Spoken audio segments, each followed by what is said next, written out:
అండి, welcome back to my channel. So ఈ రోజు ఈ వీడియోలో నేను ఆల్రెడీ ప్రామిస్ చేసినట్టు నా డెలివరీ స్టోరీని నేను షేర్ చేసుకుంటాను. డెలివరీ స్టోరీకి వచ్చేసరికి నేను వర్కింగ్ విమెన్ ని.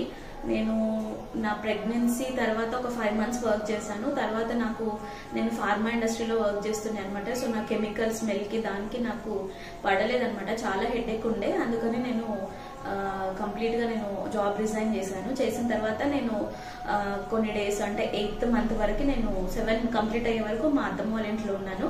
నా కన్సల్టేషన్ చెకప్స్ అన్ని వచ్చేసి హైదరాబాద్ సికింద్రాబాద్ లోనే అయ్యింది. తర్వాత నేను 8th month కి మమ్మీ వాళ్ళ ఇంటికి వచ్చాను అనమాట. అంటే మా ఊరు వచ్చిన జగిత్యాల డిస్టిక్. తెలంగాణ వాళ్ళకైతే ఐడియా ఉంటుంది. సో జగిత్యాలకి వచ్చిన తర్వాత ఇంకా మళ్ళీ అంతా కొత్తది కదా. సో నేను అక్కడ మళ్ళీ హాస్పిటల్ సర్చ్ చేసుకున్నాను. అంటే ఇది మా లోకల్ కాబట్టి తెలుసుంటారు డాక్టర్స్. అన్నయ్య వాళ్ళ ఫ్రెండ్ తెలిసిన వాళ్ళకి హాస్పిటల్ ఉంది అంటే అందులోకి వెళ్ళి నేను మళ్ళీ ఏవైతే టెస్ట్లు స్టార్టింగ్ నుంచి చేయించినానో మళ్ళీ అవన్నీ టెస్ట్ చేయించినాను అనమాట. చేపించి ఇంకా నా బేబీ పొజిషన్ దాన్ని బట్టి నేను ప్లాన్ చేసుకున్నాను అనమాట. డయాబెటిక్ వచ్చింది. సో నేను డయాబెటిక్ గురించి ఒకవేళ ఇన్ఫర్మేషన్ మీకు కావాలంటే నెక్స్ట్ వీడియోలో నేను షేర్ చేస్తాను. That's common. కానీ ఏంటంటే నేను ఫుడ్ ఎక్కువ తీసుకోను. That is the main thing. సరిగా రైస్ తిన్నాను అనమాట నేను. And time to time breakfast కూడా నేను సరిగా చేయను. ఎక్కువ స్కిప్ చేస్తూ ఉంటాను. సో మేబీ దానివల్ల ఫుడ్ సరిగా తినకపోవడం వల్ల వచ్చిందేమో అనుకున్నా.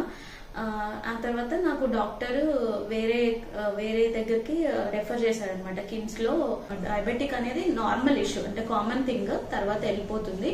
So as usual. అండ్ ఇంకొక విషయం వచ్చేసి నా డెలివరీ ఇక్కడ జగిత్యాలనే జరిగింది. అండ్ డెలివరీ ప్రసూన్ డెబ్ అనే డాక్టర్ కిమ్స్ లో చేస్తాడు. తనకి రెఫర్ చేస్తే చాలా టెన్షన్ పడ్డా అనమాట. ఫస్ట్ డెలివరీ అండ్ ఫస్ట్ ప్రెగ్నెన్సీలో డయాబెటిక్ ఎట్లా హ్యాండిల్ చేయాలో అర్థం అయ్యేది కాదు. పోనీ ఏమైనా ఫుడ్ తీసుకుందామంటే చాలా సివియర్ గా హెడేక్ ఉంటుండే. నిద్ర సరిగా పట్టకపోతుండే, సరిగా పడుకోకపోతుండే మొత్తం డే అంతా. అండ్ ఒకవేళ ఆఫీస్ లో ఉంటే గిట్ట ఆఫీస్ లో వర్క్ చేసి ఇంటికి వచ్చిన తర్వాత కూడా నాకు చాలా హెడేక్ వల్ల నాకు ఫుడ్ సరిగా పోకపోతుండే, ఫ్రూట్స్ ఏవి సరిగా తినకపోతుండే. సో మా హస్బెండ్ కూడా చాలా నన్ను చాలా కేరింగ్ గా చూసుకున్నాడు through out the delivery. And చాలా సపోర్టివ్ అనమాట నా హస్బెండ్ కూడా. నాకు డైలీ బాక్స్ లో డేట్స్ అన్ని పెట్టి పంపిస్తుండే. బట్ ఎట్లా పంపించినా వాళ్ళు అట్లనే రిటర్న్ బ్యాక్ తీసుకొని వస్తున్నాయి అనమాట. నేను ఆఫీస్ లో ఉన్నప్పుడు అస్సలు తినేదాన్ని కాదు. ఇంకా తర్వాత డయాబెటిక్ అని తెలిసిన తర్వాత చాలా టెన్షన్ అయింది. తర్వాత డాక్టర్ ప్రాబ్లం లేదు, డయాబెటిక్ అందరికి వస్తుంది ప్రెగ్నెన్సీలో, తొందరనే తగ్గిపోతుంది, బట్ నీకు కొంచెం ఎక్కువ ఉంది అనేసరికి షాక్ ఉండే అనమాట. తర్వాత ఇంకా మళ్ళీ సరే నువ్వు డాక్టర్ దగ్గర కన్సల్టేషన్కి వెళ్ళు అంటే డాక్టర్ దగ్గరికి వెళ్ళిన తర్వాత తను చాలా సింపుల్ గా చెప్పిండు. ఓకే, నీకు ఇన్సులిన్ ఇస్తాను, సో నువ్వు ఇన్సులిన్ యూజ్ చేయాలి కొన్ని త్రూ అవుట్ ద డెలివరీ అయ్యే వరకు నువ్వు ఇన్సులిన్ యూజ్ చేయాలి అనేసరికి అసలు ఐడియా లేదు నాకు. ఇంజెక్షన్ అంటేనే భయము, అట్లాంటిది ఇన్సులిన్ డైలీ తీసుకోవాలా అని బాగా టెన్షన్ అయిందనమాట. సిజేరియనే అయింది. నార్మల్ కి చాలా ట్రై చేశాను. అంటే నేను కంప్లీట్ గా ప్రెగ్నెన్సీ అంతా రెస్ట్ తీసుకోలేను. చాలా ట్రావెలింగ్ చేశాను, చాలా వేరే ప్లేసెస్ కి కూడా తిరిగాను అనమాట. సో నార్మలే అవుతుంది అనుకున్నా, బట్ సిజేరియన్ అయింది. సో సిజేరియన్ నార్మల్ ఇదంతా డిపెండ్స్ ఆన్ బేబీ ఫ్లూయిడ్ ఎంత ఉంది, లైకర్ ఎలా ఉంది, బేబీ పొజిషన్ ఎలా ఉంది అండ్ బేబీ వెయిట్ ని బట్టి మనకు నార్మల్ సిజేరియన్ చెప్తారు doctors. So as usual doctor నాకు ఆగస్ట్ 19th 18th టైంలో చేసుకోమని చెప్పారు. నార్మల్ కాదు, సిజేరియనే చేసుకోమని చెప్పారు. స్కాన్స్ రిపోర్ట్స్ అన్ని చూసిన తర్వాత బేబీ కొంచెం వెయిట్ ఎక్కువ ఉంది. సో 3 kgs అప్రాక్స్ 3.1 అట్లా ఉండొచ్చు అని చెప్పింది అనమాట. సో నేను ఇంకా డేట్ చూపించుకొని మంచి డేట్ చూసుకున్న తర్వాత ఒక డేట్ ఫిక్స్ అయిపోయి వెళ్ళాను. తర్వాత ఇంకా నాకు డైట్ ఇచ్చారు. చాలా వరకు డయాబెటిక్ కాబట్టి కొంచెం ఎక్కువ వెయిట్ చేస్తే పాపకి ప్రాబ్లం అవుతుంది అండ్ వాటర్ కూడా కొంచెం తక్కువ ఉంది అని ఇంకా నార్మల్ కుదరదు, సిజేరియన్ చేస్తా అని చెప్పేస్తే ఇంకా నేను ఫైనల్ గా చూపించుకున్న తర్వాత దెన్ మేము ఆగస్ట్ 22nd కి ఫిక్స్ అయిపోయినాం అనమాట డే రోజు. అండ్ తర్వాత ఇంకా ఆ రోజు అనుకొని ఆ రోజు నేను సిజేరియన్ కి ప్రిపేర్ అయిపోయి వెళ్ళినాం అనమాట. సో ఫస్ట్ ప్రెగ్నెన్సీ అంటే చాలా ఎగ్జైట్మెంట్, టెన్షన్ అండ్ ఆ క్యూరియాసిటీతో పాటు నర్వస్నెస్ కూడా చాలా ఉంటుంది. అందుకని మా అత్తమ్మ ఇంకా మా హస్బెండ్ కూడా వచ్చిందనమాట డెలివరీ కంటే ముందు 1 day ముందు వచ్చి సో నాతో టైం స్పెండ్ చేసిండ్రు. దాని తర్వాత ఇంకా డెలివరీ అనేది చాలా సింపుల్గా అని హ్యాపీగా, అంటే అందరూ అనుకుంటారు కదా నార్మల్ డెలివరీ సింపుల్ అని, అంతే అనుకున్నాను. కానీ చాలా ట్విస్ట్లు జరిగాయి అనమాట నా డెలివరీ. ఒక డిఫరెంట్ ఎక్స్పీరియన్స్ అని చెప్పొచ్చు. సో త్రూ అవుట్ నాకు ప్రెగ్నెన్సీ నుంచి 5th మంత్ వరకు చాలా ఇబ్బంది అయింది. అంటే హెడేక్ కానీ ఇట్లా చాలా డిస్టర్బెన్స్ ఉండే అనమాట, నిద్ర సరిగా పోకపోతుండే. అండ్ నేను ఓవరాల్ ప్రెగ్నెన్సీలో కూడా ఫుడ్ కూడా కొంచెము ఎక్కువ తీసుకోలేకపోయినా హెడేక్ వల్ల. తర్వాత 5th మంత్ నుంచి మళ్ళీ 9th మంత్ వరకు ఓకే, నాట్ బ్యాడ్. కొంచెం డిప్రెస్డ్గా ఫీల్ అయినా, ఎందుకంటే ఇన్సులిన్ కాకుండా ఏదైనా టాబ్లెట్ ఉంటుందా అంటే లేదు. అసలు ఫుడ్ హ్యాబిట్స్ ఆర్ దేంతో అన్నా తగ్గించాలి, వాకింగ్ ఎక్కువ చేయాలి, ఇట్లాంటి ప్రికాషన్స్ తీసుకుంటే డయాబెటిక్ తగ్గొచ్చు, టిల్ డెలివరీ వరకు మీరు తగ్గించాలి అని చెప్పి. అప్పుడు ఇన్సులిన్ అయితే కంపల్సరీ, చాలా సింపుల్గా ఉంటుంది, చిన్నగా ఉంటుంది నీడిల్, ప్రాబ్లం లేదు అని అట్లా ఇక ఓకే కొంచెం ధైర్యం చెప్పి ఇచ్చిండు అనమాట. సో ఇనీషియల్ స్టేజ్లో ఇన్సులిన్ తీసుకోవడం చాలా ఇబ్బంది అయింది నాకు, ఎందుకంటే అంత కొత్త టెన్షన్. ఫస్ట్ ఆఫ్ ఆల్ ఏమవుతుందో అంటే, ఇప్పుడు మనకు ఒకవేళ డయాబెటిక్ ఎక్కువ ఉంటే బేబీ పైన కూడా ఎఫెక్ట్ పడుతుంది అని ఆ టెన్షన్ ఉండే అనమాట మైండ్లో చాలా. తర్వాత ఇంకా అందరి గురించి అందరికీ వస్తుంది కామన్ అని తెలిసిన తర్వాత అప్పుడు కొంచెం ఓకే రిలాక్స్ అయ్యి, అప్పుడు నేను ఎట్లా ఓవర్కమ్ చేసుకోవాలి, ఎట్లాంటి ఫుడ్ హ్యాబిట్స్ తీసుకోవాలి, ఎలాంటి డైట్ మెయింటైన్ చేయాలని చెప్పి అప్పుడు కొంచెము ఇంప్లిమెంట్ చేస్తుండే. ఇంకా తర్వాత ఇక త్రూ అవుట్ ప్రెగ్నెన్సీ డెలివరీ అంతా చాలా బాగా అయింది. నేను ప్రెగ్నెన్సీలో ఉన్నప్పుడు కూడా, నేను క్యారింగ్ ఉన్నప్పుడు కూడా నేను చాలా ట్రావెలింగ్ అయితే చేసిన. అంటే ఆఫ్టర్ 5 మంత్సే, ఎందుకంటే 5 మంత్స్ వరకు నాకు చాలా సివియర్గా ఉండే అనమాట నా సిచ్యువేషన్, హెడేక్ చాలా ఉండింది. అందుకని that is the main reason నేను జాబ్ మానేశాను. తర్వాత ఇంకా నేను 5th మంత్ నుంచి కొంచెం సెటిల్ డౌన్ అయిందనమాట నా మైండ్, కొంచెము హెడేక్ ఇదంతా తగ్గి కొద్దిగా బెటర్ అయినా. అప్పుడే ఏమైనా ఎంతో కొంత ఫుడ్ తినడం స్టార్ట్ చేసిన. అప్పటి వరకు చాలా సివియర్గా ఉండనమాట, సరిగా తినలేదు. అండ్ తర్వాత అప్పుడు 5th మంత్ నుంచి నేను నా యానివర్సరీ వచ్చిందనమాట, ఫస్ట్ యానివర్సరీ. సో నా ఫస్ట్ యానివర్సరీ నేను ఊటీకి వెళ్ళాను, దెన్ కూర్గ్, కర్ణాటక అంతా తిరిగాను, శక్తిపీఠాలు చూసాను నేను క్యారింగ్ ఉన్నప్పుడే. ఇవన్నీ ట్రిప్స్ చాలా చాలా అయితే జర్నీ చేసిన, నాకేం ప్రాబ్లం అయితే కాలేదు. అప్పుడు కంప్లీట్ అయిన తర్వాత రెస్ట్ తీసుకోపోయిన తర్వాత ప్రెగ్నెన్సీ స్టోరీ అంతా అయిపోయిన తర్వాత డెలివరీ అనేది చాలా ట్విస్ట్ అయింది నాకు.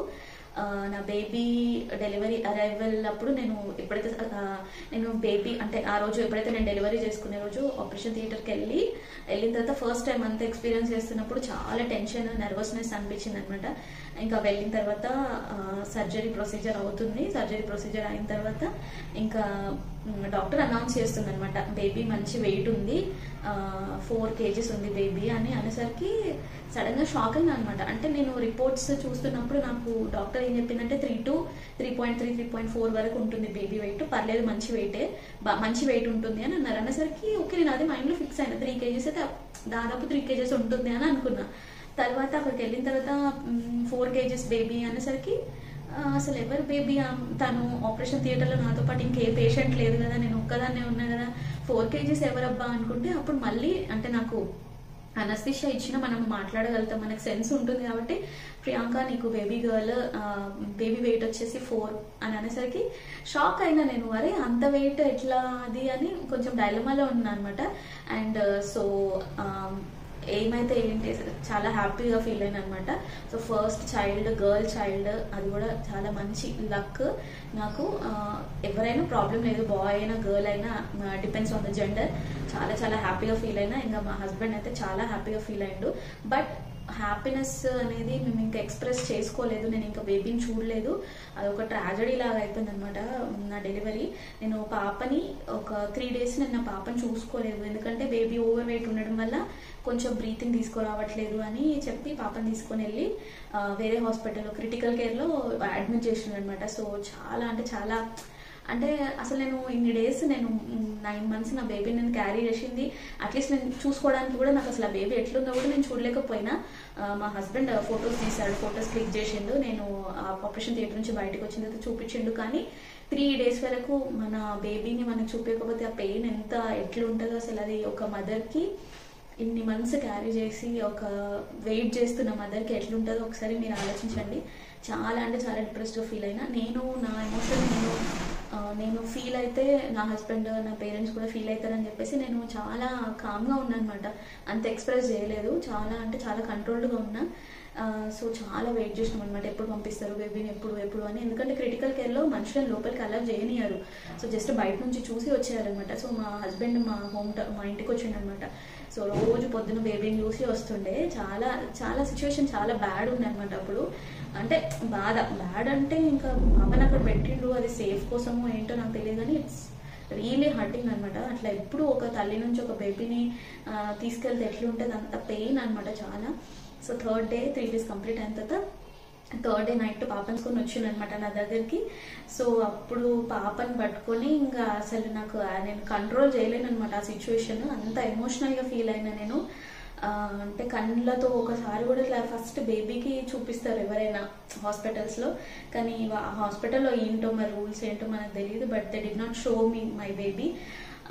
ఇంకా అసలు పట్టుకొని ఏడ్ చేసిన, ఫుల్ ఎమోషనల్ అయిపోయిన అనమాట. అసలు నన్ను ఇంకెవరు కంట్రోల్ చేయలేరు, అంతా ఏడ్ చేసిన. ఎనీహౌ కొంచెం సాడెస్ట్ పార్ట్ అది. ఎందుకంటే ఫస్ట్ లుక్ అనేది మదర్ అండ్ బేబీకి అది కనెక్షన్ అది చూపిస్తే బాగుంటుందని చాలాసార్లు రిగ్రెట్ ఫీల్ అయినా. అంటే చాలాసార్లు అనుకున్నా, అరే నాకెందుకు చూపించలేనా బేబీని, డైరెక్ట్గా తీసుకెళ్ళిండ్రు, ఒకసారి చూపించి తీసుకెళ్తే బాగుండు అంటే చూసిన అన్న ఫీలింగ్ నాకు ఉంటుంది. నాకంటే ముందు నాకు చూపించకుండా సో తీసుకెళ్ళిపోయాను అనమాట బేబీని. తర్వాత 3 daysకి తీసుకొస్తే చాలా అంటే చాలా బాధపడ్డా, చాలా ఏడ్చిన. So anyhow I'm happy now. కొన్ని సిచ్యువేషన్స్ కొన్ని డిఫరెంట్ ఒక్కొక్కరికి ఒక్కొక్క స్టోరీ ఉంటుంది, ప్రెగ్నెన్సీ స్టోరీ. సో నా స్టోరీ ఇట్లుందనమాట. So overall throughout the delivery story చాలా బాగుండే. పాపని అడ్మిట్ చేసిండ్రు. సో పాపని అడ్మిట్ చేసింది 2 days అయినా కానీ కూడా చాలా అంటే చాలా ఎక్స్పెన్సివ్ అనమాట. అది చాలా ఖర్చు అయింది పాపని అక్కడ పెట్టినందుకు. చూస్తే బేబీ మంచి వెయిట్ ఉంది, చాలా హెల్దీగా ఉంది, మంచిగా ఉంది, 4 kgs మంచి వెయిట్ ఉంది. బట్ రీజన్ ఏమో మనకు తెలియదు, కొంచెం బ్రీతింగ్ ఇష్యూ ప్రాబ్లం అయితే మళ్ళీ ఏం చేయలేమని తీసుకెళ్ళి పెట్టినా అని అన్నారు. బట్ ఇట్స్ రియలీ హార్డ్ అనమాట. మన బేబీని చూసుకోకుండా 3 days అంటే చాలా చాలా ఇబ్బంది అయింది. సో అది అనమాట. సో అందరికి డిఫరెంట్ స్టోరీస్ ఉంటాయి, pregnancy stories, delivery stories. So this is my whole story. అంటే this is my complete ending story అనమాట. నుంచి నేను పాపని తీసుకొని ఏడుస్తుంటే మా హస్బెండ్ కూడా చాలా ఎమోషనల్గా ఫీల్ అయింది. ఆయన కూడా అంటే ఎవరికైనా పేరెంట్స్కి తెలుస్తుంది ఆ పెయిన్, అందరికీ తెలుస్తుంది ఆ పెయిన్. సో చూడలేకపోయింది అనమాట నేను అట్లా ఫీల్ అవ్వడము. So this is my delivery story. Hope మీ అందరికీ నచ్చింది అనుకుంటున్నాను. మీకు కూడా ఎవరికైనా ఒక స్టోరీ అనేది ఉంటుంది, డెలివరీ స్టోరీ. సో ఈ స్టోరీ ఎప్పటికీ లైఫ్ లాంగ్ ఇట్లా ఒక రిమెంబరెన్స్ లాగా ఉండాలి ఈ వీడియో అని. ఈ వీడియోనైతే నేను అందరికీ ఒకవేళ ఎవరికైనా ఉంటే వాళ్ళకి హెల్ప్ఫుల్ అవుతుందని చెప్పి ఈ స్టోరీ నేను షేర్ చేశాను. It is untold emotional story అనమాట. ఈ స్టోరీ నేను ఎక్కడ రివీల్ చేయలేదు, ఎవరికి చెప్పలేదు. కావాలంటే కామెంట్ సెక్షన్ లో మాట్లాడుకుందాము. మరిన్ని మంచి వీడియోస్ తో మళ్ళీ మీ ముందుంటాను. Till then bye.